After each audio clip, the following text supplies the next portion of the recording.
expectations. And if you want to get a raise and you want to get a promotion, there's no trick to it. But I'm going to teach you in 4 points how you can get that raise or get that promotion you're working hard for by simply just exceeding expectations. Let me give you an example. I had a doorman at my apartment building, and his name is Han, like Han Solo, but Han. This guy was great, always smiling, always nice. I felt really happy with this guy. And, one day he just disappeared and a new guy was there, and, I didn't think much of it. And then about a month ago, I'm walking my son to school and I see Han standing there by this car. And I'm like, hey man, what's going on? And he said, oh, I got a new job as a driver. But man, Han's wearing clothes that were terrible. His shirt was truly a rag, okay? He's wearing a rag for a shirt. And I'm like, hey man, you're a driver now, right? Yeah, I'm waiting for my boss. And I said, man, you need to look the part. He says, oh, my boss doesn't care what I wear. And I thought, man, you're really missing an opportunity to exceed expectations of what your boss is looking for. And those are the type of things you have to go above and beyond what's just accepted. So many people are doing just the bare minimum, okay? They're doing just enough to get by without getting yelled at. And for you to get that raise or be promoted, you have to show the initiative. Han should just wore something way more appropriate for that job. So that's 1 point of showing initiative to get that job, get that promotion, get that raise. Now, one of the other points is no one should be pushing you to do what is expected of you, okay? Did the owner of the Chicago Bulls have to tell Michael Jordan, the greatest basketball player ever, and don't tell me LeBron, Michael Jordan is the greatest basketball player ever. Did the owner of the Bulls have to tell him to practice? Did the owner have to tell him to work harder? Did the general manager of the Chicago Bulls need to come in and say, hey, you got to get stronger. You're not good enough at this point.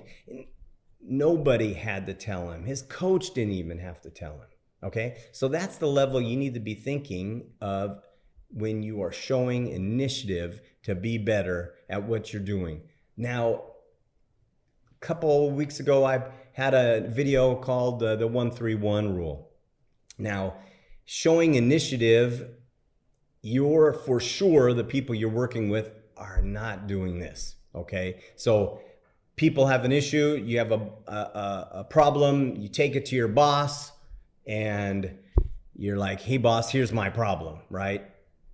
You don't want to do that, all right? You want to be different than everyone else. And to do that, you have that clear one problem that you're working on. You bring them 3 solutions, and the one solution you feel is the best way to go forward. And I'm telling you right now, if you have that mindset and you show the initiative that you are a problem solver, your boss is going to go, wow, this guy's different. And that's what you're looking for. You want to show the initiative to be better and to do things that the other people are just not willing to do. Point 2 is you have to be accountable for yourself. Accountability for your own self is one of the ways that you can differentiate yourself from the rest of the competition that you have to get that raise, to get that promotion. And in order to do that, you have to be proactive. You have to find ways to impress, whether it's your boss or even your customers. One of these ways is when you are getting a one-on-one with your direct boss, is be assertive on the deadline and say, okay, boss, I can handle that. When do you need it by? And show them that you are looking for the deadline. And then when they give you the deadline, you got to do everything you can to meet or exceed expectation by getting that back to them sooner than later. Another thing with having accountability of yourself is never complain, okay? Don't be that whiner at work. Never complain. If something's not right and you have that feeling like, hey, this is just not right, make suggestions. Go to your boss and say, hey, I got a suggestion for you. We've been doing it this way for a long time. What if we did it this way? How do you feel about that? And no matter what the feedback comes from your suggestion, just be happy, okay? Be happy that you made this suggestion and that you are showing initiative to better yourself and exceed the expectations. If your boss takes your suggestion and makes it his own, if if the boss takes your suggestion, makes it his own, and tells everybody to do it this way and you don't get the credit, that's okay, because he knows deep down you're the one that gave him that information. So don't feel bad about that. That's what you're there for. Everyone is here to solve problems. Okay, you're getting paid to solve problems. We hire staff to work in businesses so they can solve problems for us. So being proactive in finding ways that you can help solve problems that are happening in your workplace is another way that you can exceed expectations and get that raise or get that promotion you're looking for. Now, this is probably the most important point to exceed expectations, and that is you have to grow as a person. You have to have your own personal growth plan.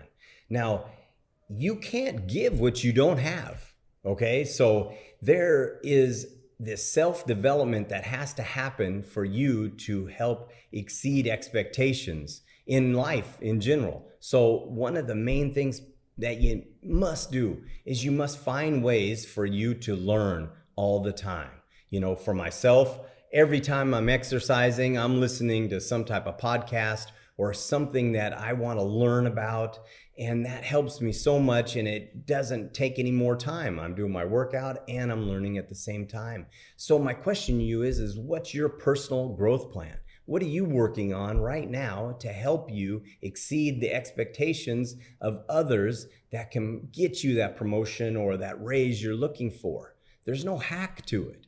It's just that, growing. You can't give what you don't have. Now, I want to read this real quick. This is a quote that from John Maxwell. It says, when I see a person beginning to separate themselves from the pack, it's almost always due to personal growth, okay? Find ways to make yourself better so you can be continuously trying to self-improve, and that will get you the ammunition you have to give to others so you can exceed expectations. Now, the fourth point of exceeding expectations is to be reliable, okay? I shouldn't have to even tell you that you should be at work on time, but that's a great point on exceeding expectations. Work starts at 9, and you will see the majority of the people are there at 8:58, 9:01. They're just doing what's required of them. But to exceed expectations, you have to be reliable, and you have to be there. You should be there earlier. That's just the very simple part of it, is being reliable. But you need to take it to another level. And to do that, you have to be thankful also. Now listen, when your boss comes to you with criticism or with something that's positive, either way, make sure you take the time to thank them, because no one's doing that for sure. You get scolded because you did something wrong. Hey boss, I really appreciate you telling me to do that, and I'm going to do my best to make sure that doesn't happen again. And I really appreciate you thinking that I need to fix this, and give an apology to them and gratitude to them. Hey, this is what's missing. You guys, there's these little things that's missing that you're not doing that takes almost no energy that you could do to make yourself much different than the people you work around. And that can help you get that raise. That can help you get that promotion that we are looking for as employees. We want to get recognition. We want to get promoted, but you have to exceed expectations to do that. So listen, be reliable. always be there for your boss when they need you. Be happy, be thankful when they give you something, because when they give you a task to do, they give you something, they're trusting you, they're trusting your abilities. And trust me, when you don't hear from your boss and they don't ask you to do stuff, that's a bad sign. Okay, that's a bad sign. You want to be the go-to person, the reliable staff that they have. And by doing that, you're showing them that you are the right person to move up. You're the right person. And when you are very thankful for that, they see that and they look to repay you. They're going to repay you with a raise. They're going to repay you with the promotion. So be reliable. So there it is, the art of exceeding expectations. Now, there's no quicker path to success than exceeding expectations. Same for sales. It's the same for you in your job as staff with your boss. Exceed expectations will get you what you're looking for. But listen, it takes consistency and time, all right? You can't do one thing right the first time and then expect that this is the point where you're gonna get something back, okay? It's consistency over time. And trust me, time is going by no matter what, okay? So to be really good at something, you have to give yourself like 1,000 days at it, okay? So you set a goal to be setting the standard of exceeding what's expected of you, not just doing what's expected. And I guarantee you that you will see the benefits of this come into your life, overflow for you, and you will be better and you will have more to give others. So thanks for watching this. I really appreciate it. If you have some feedback for me, if I missed something, let me know. Reach out to me. Now, thanks again and have a great day.